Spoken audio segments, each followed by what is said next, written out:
안녕하세요. 축구 전문 기자 한준입니다. 많은 관심과 기대 그리고 주목을 받았던 토트넘 허스퍼의 한국 투어가 막을 내렸습니다. 7월 10일 일요일에 한국에 입국한 토트넘 선수단은 7월 17일 일요일 정확히 일주일을 한국에서 보내고 영국 런던으로 돌아갔습니다. 지난 일주일 동안 많은 소식들을 전해드렸는데요. 출국하는 과정 속에 토트넘 선수들이 남긴 작별 인사 속에서 한국에서의 시간이 정말 립서비스가 아니라 얼마나 좋았는지, 정말 뜨거웠는지를 보여주는 그런 얘기들이 많이 있었고, 또 그런 출국 현장에서의 사연들도 있었습니다. 그와 더불어서 이번 한국 투어 일정은 한국 팬과의 만남뿐만 아니라 역대급 시즌을 준비하고 있는 2022-2023 시즌 챔피언스리그 도전, 그리고 프리미어리그를 비롯한 각종 컵 대회, 어떤 대회든지 토트넘이 우승을 도전하겠다는 의지를 갖고 있기 때문에 콘테 감독이 정말 강력한 훈련을 실시하기도 했는데요. 토트넘 허스퍼의 세비야전, 특히 이 경기에서 영국 현지 언론이 변화되고 있는 토트넘에 대해서 어떻게 평가했는지, 특히 손흥민 선수가 한국에 와서 더 좋은 시간을 보내면서 다음 시즌에 대한 기대감을 높이게 됐다는 평가와 전망까지 토트넘 허스퍼의 한국 투어 결산 지금부터 시작하겠습니다. 토트넘 허스퍼의 한국 투어가 공식적으로 종료됐습니다. 토트넘 선수단이 한국을 떠났어요. 7월 17일 일요일 오후에 인천국제공항을 통해서 떠났고, 또 많은 팬들이 이날도 몰렸거든요. 그 팬들이 이제 경호업체 관리 속에서 그래도 사진도 찍고 사인도 받는 그런 시간들을 좀 가지고 떠났는데요. 토트넘의 한국 투어 프리시즌 첫 번째 이제 경기를 치르기도 했었고, 물론 7월 4일에 먼저 토트넘 호스퍼웨이 훈련장에서 일부 선수들이 먼저 훈련을 시작하긴 했지만, 완전체 선수단, 6월 달에 국가대표 경기를 치른 선수단은 한국 투어부터 본격적인 훈련을 했기 때문에 진정한 프리시즌 훈련은 한국부터 했고, 또 2022-2023 시즌에 입게 될 새로운 홈 유니폼에다가 새로운 원정 유니폼까지 다 처음 한국에서 입고 뛰었거든요. 팀 K리그와의 경기에서 하얀색 홈 유니폼 입고 경기했고, 세비야와의 경기에서는 세비야가 홈 유니폼인 흰색 유니폼을 입고, 또 보라색과 남색으로 구성된 원정 유니폼을 한국에서 처음 입고 첫 선을 보이는 시간을 갖기도 했고, 또 공식 발표조차도 이 유니폼을 소개한 것조차도 한국에서 했습니다. 한국 투어를 마무리하면서 해리 케인 선수가 이제 수원 월드컵 경기장에서 세비야와 경기를 치른 이후 스퍼스 TV, 스퍼스 플레이와 인터뷰를 가졌는데요. 이 인터뷰에서 한국에 다시 오고 싶다는 또 얘기까지 했습니다. 어떤 얘기했는지 요약해드리겠습니다. 세비야와 좋은 경기였습니다. 좋은 팀을 상대로 우리가 잘했다고 생각했고요. 물론 1대1로 비기면서 힘든 경기이긴 했지만 우리에게 정말 터프한 테스트였기 때문에 도움이 됐습니다. 많은 한국 팬들 앞에서 했던 경기를 즐겼고요. 내일 한국 시간으로 17일에 집으로 이제 돌아가게 되는데 계속해서 열심히 가서도 훈련을 하겠습니다. 한국 투어 필링 기분 너무나 좋았습니다. 물론 날씨는 덥고 습도가 높기도 했지만 팬들과 함께 하면서 시즌을 준비하는 시간이 참으로 좋았고, 또 훈련도 잘 된 것 같아서 새 시즌 준비도 잘 된 것 같습니다. 두 경기는 물론이고 또 오픈 트레이닝도 했잖아요. 훈련장에서 팬들이 해준 응원에 너무 감사했습니다. 다시 꼭 한국에 올 수 있는 기회가 있었으면 좋겠다라고 말하면서 한국에 다시 올 수 있는 기회 아마도 마련이 되지 않을까 싶어요. 최근에 들리고 있는 축구계의 소문을 보면 쿠팡 플레이에서 이번 그 투어 일정과 경기들이 너무나 흥행 효과가 좋았고 또 반응도 좋았기 때문에 앞으로는 더 많은 팀까지 초청을 해서 4개 팀 정도를 아예 외국에서 초청을 해서 한국에서 미니 토너먼트까지 열 수 있다. 물론 그 중심에는 토트넘이 있을 것이다. 이런 얘기들이 나오고 있거든요. 관련된 소식들도 나오면 저희가 업데이트 해드리겠습니다. 손흥민 선수도 이제 스포츠 플레이, 스포츠 TV와 인터뷰를 가졌는데, 스포츠 TV의 여성 진행자는 아예 한국 대표팀의 손흥민 선수 7번이 새겨진 유니폼을 입고 인터뷰를 했습니다. 이 인터뷰에서 손흥민 선수, 저희도 그렇게 느꼈는데요. 이번 한 주가 너무나 빨리 지나간 것 같다라고 하면서 나에게는 꿈 같은 날들이었다고 했어요. 아무래도 토트넘 선수단과 함께 한국에서 경기를 한 게 정말 거의 7, 8년을 토트넘에서 뛰면서 손흥민 선수가 많은 시간을 보냈는데 처음 있는 일이었잖아요. 그 전에도 손흥민 선수가 함부르크에서 뛸 때든지 레버쿠젠에서 뛸 때든지 더 이르게 한국 투어와 한국에서의 경기 일정들이 있었는데, 코로나19 팬데믹 문제도 있었고 여러 가지 경제적인 문제도 있었고 다양한 문제 속에서 토트넘의 한국 투어, 물론 이제 프로모션 투어라든지 동료 선수들 일부와 와서 행사를 한 것은 있었는데 이렇게 경기까지 한 건 처음이었잖아요. 그런 순간들이 너무나 감격적이었다라고 얘기를 했었고, 또 서울과 수원에서 이렇게 많은 한국 팬들 앞에서 경기를 한 것도 믿기지 않는 순간이었다고 얘기했어요. 이전에 함부르크 왔을 때나 레버쿠젠에 왔을 때도 반응은 뜨거웠지만 이번에는 두 경기가 모두 정말 완전 매진이 됐었고, 그 매진조차도 20분 만에 또 티켓이 동이 났을 정도로 열기가 뜨거웠고, 이 경기뿐만 아니라 훈련장에서도 오픈 트레이닝 할 때라든지 모든 장소에서 많은 팬들이 정말 국가적인 영웅을 반기듯이 또 손흥민 선수를 대했고, 그뿐만 아니라 동료 선수들에게도 너무나 많은 사랑을 줬기 때문에 그런 부분들에 있어서 본인도 너무 뿌듯한 시간이었던 것 같아요. 불가능한 꿈을 이룬 것 같다고 말을 하면서 팬들이 나를 보고 행복해하는 것이 너무나 기쁘고 오늘도 아주 행복한 밤이다라는 말을 통해서 본인에 대해 쏟아진 이런 사랑들이 당연한 것이 아니다라는 것을 또 마음속 깊이 알고 있고 또 겸손한 모습 보였던 손흥민 선수의 인터뷰가 굉장히 뜨거운 마음을 준 것 같고요. 세비야와의 경기에 대해서는 케인 선수가 멋진 골, 러블리한 골을 넣었는데 돌파 과정에서 패스를 하려고 했었다. 패스가 조금 지체되긴 했지만 패스를 주려고 했던 것이고 또 케인은 내가 패스를 줬을 때 자신이 해야 할 일을 또 한번 잘 해냈다. 잘 마무리해냈다. 또 이렇게 인터뷰를 하면서 세비야와의 두 번째 경기 인터뷰를 했습니다. 토트넘 허스퍼도 이제 마지막 경기 일정을 통해서 공식 행사를 마친 이후 서울 땡큐라는 이제 메시지를 남겼어요. 물론 이 경기는 수원에서 열렸고 또 공항은 인천에 있긴 하지만 전반적으로 봤을 때 이제 서울 근처에서 이제 모든 일정들을 보낸 토트넘이기 때문에 서울 땡큐라는 메시지를 남겼고 마지막 이제 게시물에서는 사우스 코리아라고 이제 지칭하면서 한국 함께한 것이 너무나 영광이었습니다. 우리들 너무나 잘 대접해 주셔서 너무 감사합니다. 이런 메시지를 남겼고요. 또 인천국제공항을 통해서 떠나는 선수들의 현장 사진까지도 공개를 하면서 이제 집으로 돌아간다라는 또 이제 게시물도 올렸는데요. 선수들도 개별적으로 한국을 떠나는 소감을 인스타그램과 자신들의 사회관계망 서비스를 통해 공개했는데 이번 투어 기간 동안에 브라질 트리오가 또 많이 화제가 됐죠. 에메르송 로얄 선수와 히샬리송 루카스 모우라가 어울려 다니면서 고깃집 간 영상도 먼저 올렸었고 또 다양한 또 팬들과의 시간도 공유하고 공개하면서 팬들의 또 사랑을 받았는데요. 이번에도 로얄 선수가 돌아가는 비행기 안에서 한국의 전통 악기인 소고를 어디서 구했는지 또 히샬리송이 소고를 삼바 리듬으로 두드리면서 또 흥겹게 이제 한국을 즐겼던 모습들을 돌아보는 그런 시간 공개하기도 했었고 또 한 인터넷 커뮤니티에는 팬들이 선물한 것 같은데 이 참쌀 과자를 선물 받은 히샬리송이 챙겨가는 그런 모습도 공개가 됐습니다.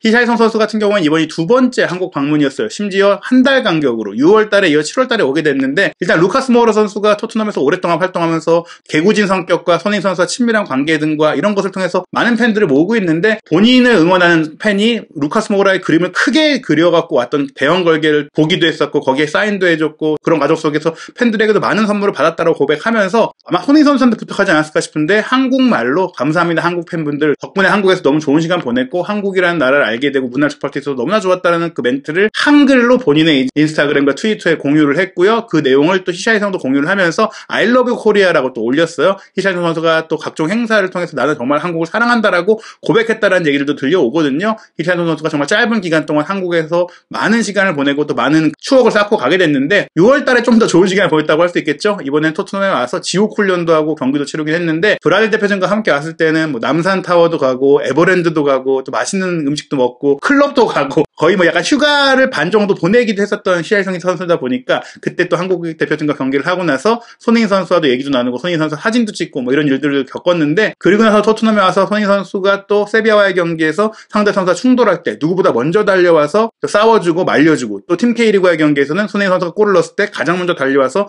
또 세레머니도 함께하는 그런 모습들을 보이면서 이제는 히샬리송 선수가 새로운 손흥민 선수의 절친으로 이제 등극하는 거 아니냐 이런 얘기가 나올 정도고 히샬리송 선수가 또 다른 또 한국 팬들의 사랑을 받을 선수가 됐고 본인도 한국에 대한 사랑이 너무나 강해지고 있는 거 아니냐 앞으로 이 선수 또 오지 않겠느냐 또 이런 기대감이 드는 일들이 많이 있었습니다. 손흥민 선수가 이제 프리미어리그 득점왕을 차지하는 과정에서 노리치 시티와의 경기 골키퍼에게 너 살란테 뭐 받았냐 선방 너무 잘하는 거 아니냐 이렇게 해서 또 화제가 됐었고 또 손흥민 선수가 고백하기로는 한 달 내내 손흥민 선수에게 득점왕을 할 것이다 해야 한다라고 또 많은 그 동기부여를 해줬던 다이어 선수도 이제 팀 K리그와의 경기에서 멋진 골을 넣기도 했고 두 경기 모두 안정된 수비력과 후방 빌드업을 통해서 경기력적으로도 좋은 모습 보였는데 또 한국에서 이제 손흥민 선수가 쐈던 소갈비집에 갔던 사진과 더불어서 한국에서 추억들을 담은 사진을 올리면서 너무나 좋은 기억들 한국에서의 기억들 감사합니다 하면서 Until next time이라고 남겼어요. 꼭 다시 오겠다 다음에 또 봅시다 남기면서 사실 손흥민 선수가 개인적으로 한국에 와서 휴가 보내겠다라고 했던 동료 선수도 있다고 했는데 다이어가 아닐까 싶을 정도거든요. 실제로 다이어 선수가 공개한 사진과 또 포착된 사진을 보면은 많은 선수들이 개인 일정을 거의 보내지 못했는데 다이어 선수는 절친 중에 한 명이 도어티와 함께 한국의 미술관에 가서 또 작품을 전시하는 그런 모습도 확인이 됐고 그 과정 속에 도어티 선수의 사진을 찍었던 것도 공개를 했거든요. 다이어도 한국에서 정말 좋은 시간 보내고 간다. 많은 것을 얻고 간다. 또 이런 흐름 속에서 또 한국과 토트넘의 관계가 더욱더 끈끈해지는 게 아닌가 뭐 이런 느낌이 들었습니다. 영국 언론들의 토트넘 한국 투어 일단 경기력적인 평가들도 있었는데요. 인터넷 매체 90미닛이 세비야와의 경기에서 내린 평점을 통해서 이번 한국 투어 세비야전 토트넘의 경기력 또 앞으로의 준비 과정 어떤지 살펴보겠습니다. 일단 로리스 골키퍼에겐 5점 줬어요. 특별한 선방이 없었기 때문에 뭐 아주 큰 실수가 있지도 않지만 무난했다는 평가 속에 그래도 잘하진 않은 거 아니냐 뭐 이런 평가 뭐 실점을 하기도 했으니까요. 그래서 5점 받았고요. 센터백 라인은 로메로, 다이어, 산체스 중에 로메로와 다이어가 6점이고 산체스는 4점으로 좀 낮은 평가 받았습니다. 로메로는 토트넘 센터백 중에 가장 편안해 보였다는 평가였고요. 다이어는 패스는 훌륭한 편이 아니었지만 호이비에르가 미스했던 호이비에르의 백패스 미스로 인해서 라파미르 선수 세비야 공격수가 1대1기에 맞을 때 잘 막아냈던 그 장면은 좋았다고 평가를 했고요. 산체스에 대해서는 좀 의욕적이긴 했죠. 피지컬 좋고 힘도 좋고 빠른 선수긴 한데 판단력이 좀 아쉽다는 평가들 계속 받아왔는데 이번에도 너무 공격적이었고 또 성급한 모습 보였다고 하면서 4점으로 조금 혹평을 받았습니다. 이번 일정 중에 가장 화제가 된 것이 사실은 방출 대상으로도 거론됐던 루카스 모우라 선수를 오른쪽 윙백으로 콘테 감독이 시험해 본 것인데요. 루카스 모우라 선수가 팀 K리그와의 경기에서는 측면 공격수로 선발 출전했다가 로얄이 교체되면서 오른쪽 윙백을 맡아봤는데 세비야와의 경기엔 아예 윙백으로 선발 출전을 했거든요. 윙백 포지션에서 또 한 번 자연스러운 플레이 보였다. 타고난 윙백처럼 보였다라고 평가를 받았고 심지어 수비 지역 박스 안에서 상대 크로스까지 차단했기 때문에 공격적인 윙백인 것뿐만 아니라 수비 가담도 좋다. 수비적인 상황에서도 나쁘지 않다라고 평점 6점 받았습니다. 부상에서 돌아온 올리버 스킵 선수 2경기 모두 잘 뛰면서 부상 다 털어낸 것을 확인했는데요. 세비야와의 경기 6점 받으면서 열심히 뛰면서 압박했다. 공도 잘 지켰다라는 평가 받았습니다. 세비야와의 경기에 가장 아쉬운 선수가 후이비에르였죠. 팀 K리그와의 경기에서는 그래도 여유있게 공을 연결하는 모습 보였는데 세비야의 압박에 조금 흔들리면서 패스미스가 많이 나왔고 또 위험한 패스미스가 많이 나오면서 실점 위기를 많이 자초했었거든요. 그러다 보니까 평점 2점으로 아주 최악의 평균을 받게 됐고 왼쪽 윙백 세센용은 6점, 토트넘의 전반전 최고 기회 만들었다. 왼쪽 측면에서 날카로운 크로스 패스 올려갖고 손흥민 선수가 헤더 슈팅으로 연결했던 장면 좋았었고요. 또 수비적으로도 몬티엘이 오버래핑할 때 잘 저지하면서 측면에서 공수 양면에 걸쳐서 이제 힘있는 플레이 세센용 좋았다. 이런 평가 받았습니다. 공격 라인은 히샬리송, 손흥민, 케인 선수가 3톱을 구성했는데요. 히샬리송에 대해서는 평가가 좀 박했고 손흥민과 케인에게는 8점으로 높은 점수 줬습니다. 히샬리송은 5점이었는데 에너지 넘치게 뛰었고 케인과 손흥민의 옆에서 공간을 만들기 위해서 부지런히 노력은 했지만 공을 소유했을 때는 터치가 좋지 않아가지고 경기가 안 됐다. 세비야 수비수들에게 완전히 막혔다라고 했는데 사실 히샬리송 선수뿐만 아니라 이번 경기에서 세비야 선수들의 압박이 너무나 좋다 보니까 토트넘 공격수들이나 미드필드들이 다 고전을 했거든요. 실제로 히샬리송 선수가 개인적으로 경기력이 안 좋았다 보다는 팀적으로 어려웠는데 또 체력 훈련도 병행하고 있었잖아요. 그래도 본인이 갖고 있는 장점이 무엇인지는 확인했습니다. 평점은 5점이지만 앞으로를 기대할 수 있는 그런 모습들 팀 K리그와 세비야와의 경기에서 히샬리송의 강점을 우리가 확인을 했고요. 손흥민 선수 8점으로 높은 점수 받았는데요. 아무래도 화끈한 돌파, 화려한 마르세유 턴 그리고 과감한 슈팅 본인이 갖고 있는 능력 확실히 보여줬는데 아무래도 한국 팬들 앞에서 본인이 뭔가 보여주겠다는 의지들이 좀 있다 보니까 팀 K리그와의 경기도 그렇고 이번 세비야와의 경기에서도 그렇고 프리미어리그에서 뛸 때보다 조금 더 적극적이고 조금 더 자신있게 플레이를 한 것 같아요. 우리 팬들이 기대했던 그런 모습들 조금 더 이타적인 것도 좋긴 하지만 본인의 뭔가를 보여주면서 차이를 만들어줬으면 하는 그런 모습들을 보여줬는데 그랬기 때문에 라인티빈이 또 이런 과감한 돌파 시도를 하는 손흥민 선수를 보면서 그의 드리블 부츠를 찾은 것 같다. 드리블하는 축구와 찾은 것 같다. 이제 손흥민 선수가 이런 과감한 드리블을 화려하게 보여줬고 또 한 번 팀 K리그 경기에 이어서 많은 기술을 보여줬다. 평소 잘 보여주지 않던 기교 테크닉도 보여줬고 그걸 통해서 또 세비야에게 많은 문제를 야기했기 때문에 기술을 위한 기술이 아니라 또 효과적으로 기술을 썼다. 또 상대 오른쪽 풀백인 몬티엘도 어렵게 만들었다는 평가를 하면서 가장 높은 평점을 줬습니다. 득점을 한 케인 역시 히샬리송, 손흥민과 연계가 좋았다는 평가와 함께 본인의 기술이 워낙 나무랄 데가 없었고 또 그런 기술에 대한 보상으로 득점이 나왔다라고 평가를 했습니다. 풋볼 런던의 알레스테어 골드 기자 한국 일정 전체를 취재하기도 했죠. 세비야와의 경기 후반전에 대한 평점 소개해드리면요. 일단 자페 탄강가가 이날 출전해서 괜찮은 경기라고 보였어요. 에메르송과 더불어서 오른쪽 센터백으로서는 강력한 블로크를 상성하면서 세비야의 슈팅도 막아냈고 또 데이비스가 부상으로 빠졌을 때는 왼쪽 센터백으로 가서도 잘했기 때문에 전천후 백업 수비수로서 모습 보였거든요. 하지만 최근에 AC 밀란이라든지 이탈리아 클럽들이 임대로 원한다는 얘기들이 나오고 있습니다. 토트넘이 이미 로메로 선수와 산체스 선수가 있는 상태에서 랑글레까지 왔기 때문에 탄강가가 뛰긴 좀 쉽지 않겠느냐. 오른쪽 윙백도 가능한 탄강가지 지금 모우라까지 오른쪽 윙백으로 내려오고 도어티와 로얄까지 있는 상태다 보니까 탄강가는 조금 경기 경험을 쌓기 위해서 임대를 가야 되는데 이번 팀 K리그전과 세비야전 모두 좀 좋은 모습 보였기 때문에 임대 이적의 가능성이 좀 높아지지 않았을까 이렇게 볼 수 있겠고요. 이번 세비야와의 경기에서는 세비야 선수들의 빌드업도 너무 좋고 패스도 너무 좋고 퍼스트 터치도 좋고 압박까지 좋다 보니까 사실 토트넘이 세비야에게 좀 지배당한 경기였거든요. 그런데 로드리고 벤탄쿠르가 이제 교체로 나오면서 토트넘의 후반전 플레이가 많이 좋아졌어요.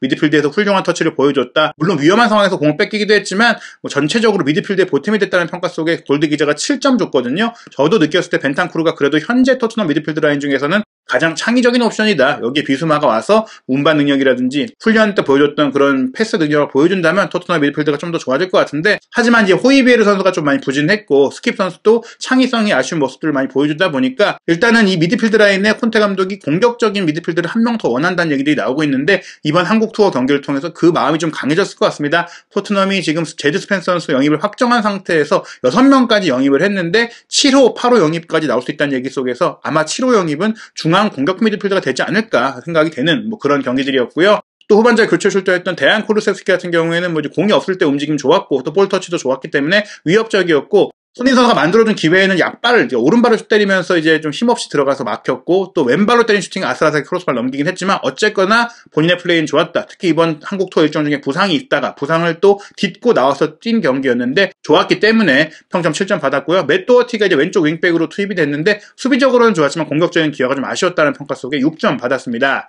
공격 라인의 케인과 손흥민은 가장 높은 점수 8점 받았는데요. 케인 선수는 이제 9야드 거리 문전에서 손흥민 선수의 패스를 받아서 차분하게 마무리했고, 또 교체되기 전까지 좋은 터치를 했고, 또 쿠루세스키의 슈팅이 나왔을 때 손흥민 선수가 패스했는데 그 패스 전에 돌파가 화끈했잖아요. 그 돌파를 유도했던 패스가 케인이 또 준 거였거든요. 손케 듀오 이번에도 잘 맞았다라고 볼 수 있겠고요. 손흥민 선수도 8점이었는데요. 중원에서 달리고 전환했다. 말씀드린 대로 손흥민 선수가 이번 한국 투어 기간 중에는 본인의 스프린트 능력과 질주 능력을 유감없이 자신있게 보여줬는데 그런 것들이 잘 통했고, 또 후반 초반에 그 득점 상황을 만들 때는 공을 끝까지 잘 지켜냈던 기술을 통해서 케인 선수가 득점할 수 있게 또 전달했고, 또 쿠루세스키에게도 좋은 패스를 보냈기 때문에 교체되기 전까지 꾸준하게 위협을 가했다라는 높은 평가를 받았습니다. 하지만 말씀드린 대로 미드필드 라인에서의 창의성이 이번 세비야와의 경기에 큰 숙제로 드러났는데요. 말씀드린 대로 오른쪽 윙백 스펜서 선수의 영입은 이미 확정됐어요. 공식 발표만 남은 상태고요. 제임스 메디슨이 현재 레스터시티의 미드필더로 계약이 2년 남은 상태이기 때문에 레스터시티가 올 여름에 가장 비싸게 팔 수 있는 상황이다 보니까 이적설이 조금 나오고 있거든요. 아직 공신력 있는 매체에서 나온 수준은 아니지만 메디슨을 토트넘이 노리고 있다는 얘기들이 계속 나오고 있기 때문에 과연 이 메디슨 선수 영입은 어떻게 진행될 수 있을지 새로운 소식이 나오는 대로 저희가 소개해드리도록 하겠습니다. 토트넘 허스퍼 7월달에 총 4차례의 프리시즌 친선 경기를 통해서 8월 6일에 있을 사우스햄튼과 프리미어리그 개막전을 준비하게 되는데요. 토트넘은 일단 돌아가서 휴가를 갖는다고 합니다. 긴 휴가는 아니고요. 아마도 일요일에 출국을 했으니까 영국 시간으로는 월요일에 도착을 할 거예요. 아마 화요일까지는 가족들과 시간도 보내고 또 여독을 푸는 시간을 가질 것 같고, 수요일부터 훈련을 시작해서 스코틀랜드로 넘어가서 토요일에 경기를 치릅니다. 한국 시간으로 7월 23일 토요일 밤 11시에 스코틀랜드의 명문 클럽 레인저스와 원정 경기 치르고요. 그리고 나서 이스라엘로 이동해서 7월 31일 일요일 한국 시간 3시 15분에 무리뉴 감독의 로마와 마지막 프리시즌 경기를 치르게 됩니다. 무리뉴 감독과의 재회가 또 많은 기대를 모으고 있는데요. 토트넘이 좋은 팀들과 또 챔피언스리그를 대비할 수 있는 외국 팀들과 경기를 하기 때문에 여러 가지로 흥미로운 경기들이 다가오고 있습니다. 한준TV와 함께 2022-2023 시즌 손흥민 선수와 토트넘의 소식뿐 아니라 해외 축구 또 국내 축구 모든 이야기들 확인하시기 바랍니다.